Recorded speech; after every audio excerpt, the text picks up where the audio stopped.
So does the principal at your school or kid's school drive a brand new, fully loaded Tesla Model X? If that's the case, then you might want to check this movie out.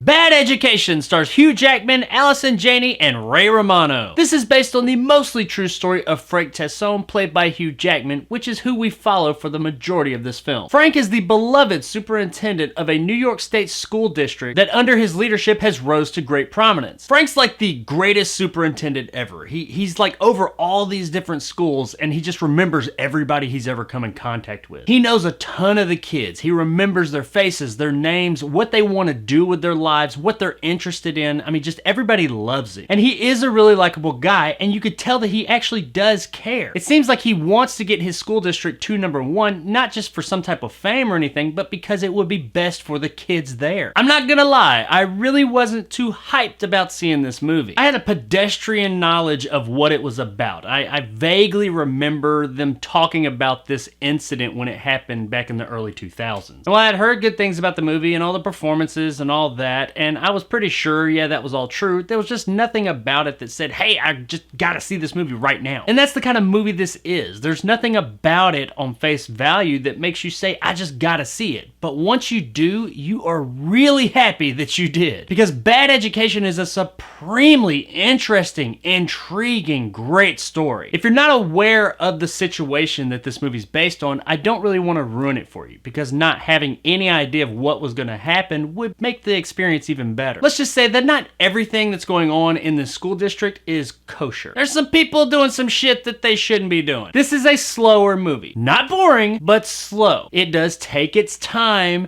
for you to get to know its characters and the world and everything that's going on here. And even though it is a bit slower, it's taking its time with characters that are very interesting and really likable. It takes its time to build these people up so that you feel like you really know them. You know what's going on here. So when the thing that this movie's about happens, it really hits home. And without all that build up and getting to know all these characters, I just don't think it would have been quite as impactful. Now, while this is a very interesting and intriguing story, you do have to pay attention. This is not a movie you can have on in the background while you're doing something else. This is a talkie. Everything in it is about the conversations going on screen. It's not a whole lot of action or anything, but like I said, that doesn't make it boring. It is still extremely interesting, but you do have to pay attention to what's going on screen or you'll miss something. But I don't think anybody who starts this movie is going to have any trouble in that department, because the performances on display here are absolutely fucking fantastic. It may sound cliche, but I was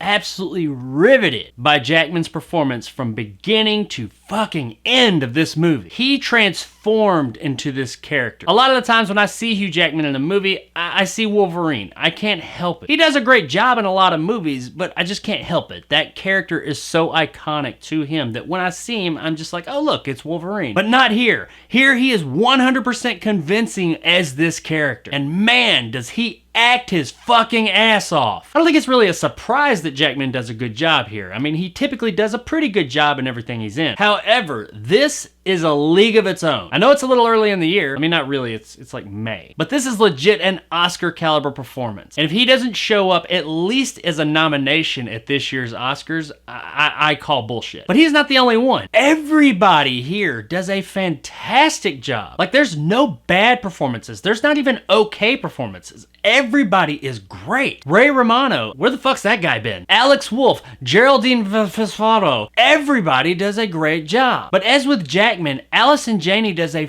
fucking phenomenal job here as Tassone's assistant. A good portion of the movie focuses on her as well as Jackman, and man, she is up to the task. While Jackman's performance kind of overshadows a lot of the people in the movie just because it is so great, Janney is able to stand toe-to-toe with him in their scenes together. These two together are just like on fucking fire, man. They make conversations interesting and exciting and just on fire that otherwise lesser actors just would not be able to do. Now, while the movie is mostly serious, it does have some dark comedy sprinkled in here or there. Or maybe that's just my twisted sense of humor, but I did find some moments in this movie pretty funny. It also does a great job of showing all of its characters in a very realistic, believable light. No one here is 100% good or bad. Everybody's got a little bit of both. I mean, nobody's perfect. You know, kind of like real life. And because of that, when you see some characters that you've grown to care for do some things that are pretty questionable, you kind of are conflicted. You know what they're doing is wrong, but you like them so much. You don't want to dislike them. You don't want to believe that they're actually doing this thing. I'm sure we've all been faced with that at some point in real life, where someone that we trusted or thought we knew did something that we probably never would have thought they'd do, and we just didn't want to believe it. But it doesn't just like hit you with this black and white bad thing that someone's done. No, the movie does an awesome job illustrating how bad things start small and slowly spiral out of control. We're not really dealing with bad people here, I don't think. We're dealing with good people that slowly over time got caught up in something, and it just grew and grew and grew and became bigger than they could contain. And that's how things happen in life a lot of the times. If you hear just the end result of the story of what happened, you're just like, damn, how could somebody do that? But in this movie, you find out how it happened. You find out what led to it and how it started as such a small thing and slowly grew over time. I really loved how they showed that and they illustrated that to the audience, because that just made it feel that much more real, because that's just how things happen in real life. That's not to say that some people don't just do some bad fucked up things right out the gate, but I have come to find in life that a lot of times people start small and slowly over time grow to something. By the time they get here, they look back and say, holy shit, how did we get here? And that's what we're dealing with here, and much like real life, it makes it really hard to 100% vilify some of these characters. Yes, what some of the characters in this movie and in real life did was wrong. And even though that is the case, it's just not always quite that simple. The movie also begs the question of, do your bad deeds wipe away all the good that you did? And the movie doesn't really give you a definitive answer on that, but it does ask that question of you, the viewer. It lays everything out for you to see, says, here's the facts, what do you think? There was a lot of good things done here, but there was this one big bad thing done as well. It's kind of a means to an end situation.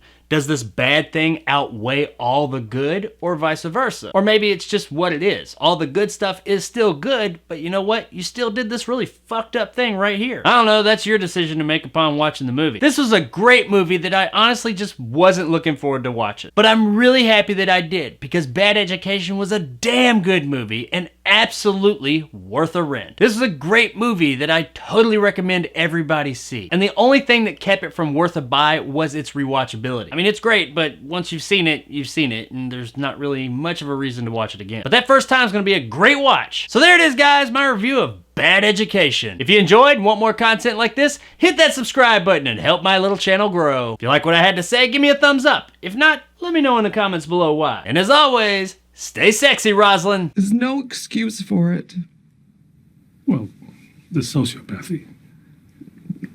Yeah, but This movie will make you look at schools and their hierarchy a lot differently. After watching this movie, when you roll into a school parking lot, you're gonna be scoping out the administration parking spots to look at the cars and see what all's there. How the hell this motherfucker's driving a brand new Mercedes on high school teacher pay? This movie's got an answer to that.